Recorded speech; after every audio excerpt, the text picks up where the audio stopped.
Vamos falar de reforços, vamos falar de atletas da base, vamos falar de Rossi, que pode ser um dos desfalques na partida de domingo. Antes, não se esquece, já se inscreve aí no canal, se não é inscrito. E quem já é inscrito, faz o seguinte, ó, já dá o like, porque isso fortalece aqui o canal.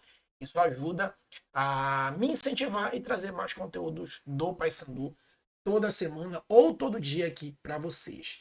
Beleza? Bem, bora começar primeiro com a base, né? Essa semana aí, a contratação do Inácio Neto, achei interessante, inclusive o Paysandu já está inaugurando o terceiro campo lá no CT. Claro, a gente se preocupa agora com futebol, a manutenção na Série B, só que isso é importante a longo prazo, galera. Só para lembrar, as nossas maiores glórias, e uma das maiores que foi a Copa dos Campeões de 2002, a gente tinha 7 atletas daqui do Pará. Nem todos eram da base, mas, por exemplo, Jobson era da base da Tuna, o Zé Augusto em 2001 era da base da Tuna. Então, a gente precisa formar base por dois motivos, né? Ou para a gente vender e ganhar dinheiro, né, e fortalecer o clube, e isso é bom também para os atletas da base, então todo mundo sai ganhando, e com isso capitalizar o clube e buscar outros reforços, ou utilizar esses reforços para fortalecer o Paysandu como clube. Né? A gente vê aí, a gente fica doido para atrás de reforço, comprar jogador. Se a gente tivesse atleta da base bem aproveitado, a gente até tem hoje em dia, mas eles não são bem aproveitados, até porque não há, né? O técnico geralmente chega de fora, ele não tem essa confiança, porque ele olha para a base e vê uma base mal estruturada, então ele não tem essa confiança. Então, o dia que a gente tiver uma base bem estruturada, olha, quer ver outro exemplo? O próprio Vasco da Gama, né? Que é um time aí que vive em crise. Quem é que salva o Vasco? Às vezes até dos rebaixamentos da vida aí. É a base, cara. Olha o Ryan aí voando. Então, a base, cara, ela só corre por dois lados. Seja para vender atleta, ou seja para compor o próprio elenco. Então, espero aí que o Nascimento Neto, que veio da Tuna, que teve um trabalho interessante e que realmente seja um projeto, né? Que me parece, ao que parece, realmente vai ser, porque o Roger, o presidente do Paysandu, já deu declaração que o CT vai servir, inclusive, para os atletas da base, né? Então vai ter campo para a molecada treinar ali, vai ser feito o alojamento no futuro. Sinalizou agora com o Inácio Neto, então me parece que há uma preocupação aí com a base e espero que isso dê certo. Vida longa esse projeto com o Inácio Neto, né? Bem, em relação ao Rossi, no final a gente fala do reforço que estão especulando para o Paysandu, né?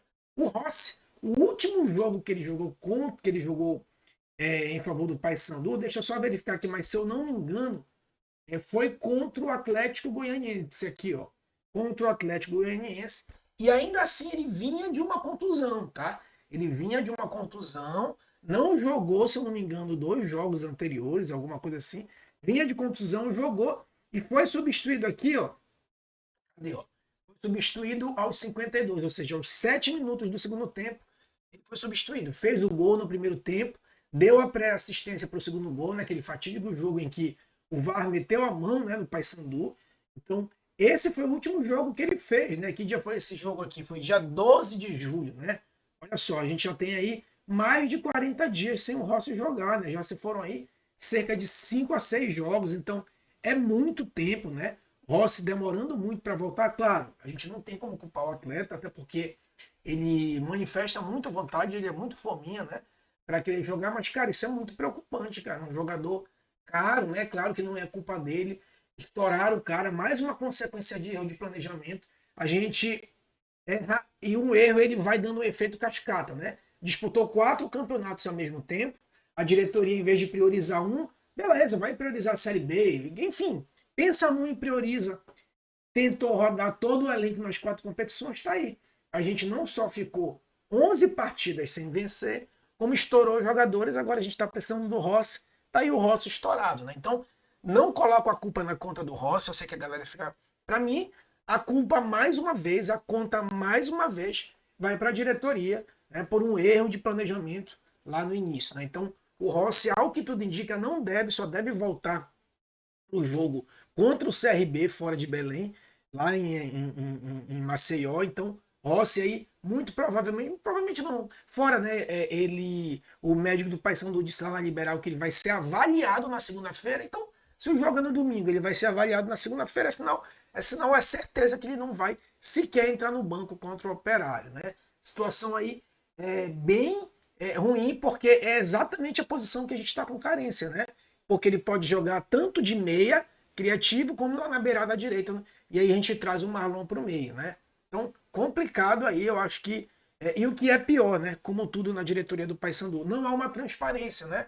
Pô, sabe que um cara tava ali tendo às vezes de liderança, né? No grupo, caiu na graça da torcida que custava. A diretoria falou: olha, a gente não tem prazo, só ele só vem quando vai se recuperar de fato, né? Mas não, fica nessa de. Aí o técnico da entrevista pode ser que ele venha, aí não vem, né? Então, isso que acaba gerando essa ansiedade. Bem, e para a gente finalizar, em relação aos reforços, né? Vocês viram aí que o Pedro Vitor, né? Ex-clube do Remo, foi especulado no Paysandu. É um bom jogador, até porque ele joga nas duas beiradas, seria um bom jogador. Mas eu, sinceramente, não queria ele no Paysandu. Por que eu não queria ele no Paysandu? Eu não tenho esses papos de, porque ele era do rival. Cara, o mercado da bola faz parte, é assim mesmo. Mas por que eu não queria ele? Não era por esse papo de ser do rival. Eu até achei ele um jogador interessante. Porque eu não acho ele um jogador extra classe. Já falei para vocês que nesse momento agora, não cabe a gente trazer, que o Frontinho até falou, né? Você traz ali de 9 jogadores, por exemplo. Você traz ali 3 apostas, 3 medianos e 2 para resolver. Nesse momento agora, o Pedro Vido seria aquele jogador nota 7. Se forçar um pouco, nota 8. Para a Série B e na situação que o Paysandu tá, eu acho que a gente tem que trazer um jogador nota 10, né? Se tiver que atirar em um só, atira em um só. Nada de tentar jogador mais ou menos, jogador razoável. Acho que o Pedro Vida é um jogador legal, razoável, mas não extra classe para resolver nosso problema. Então não gostaria que o Pedro Vitor, né, viesse jogar no Paysandu. Se especulou aí a contratação do Pedro Vitor, né? Aqui, ó, matéria do GE. O Paysandu abre negociações com atacante EGM, o primeiro reforço após o transfer ban, né? O Paysandu abriu negociações com o Pedro Vitor, de 27 anos. E olha só, está no Chungbuk da segunda divisão da Coreia. Gente, sinceramente, o jogador da segunda divisão da Coreia vai resolver nosso problema? Não. Sem sacanagem. Não tem condições.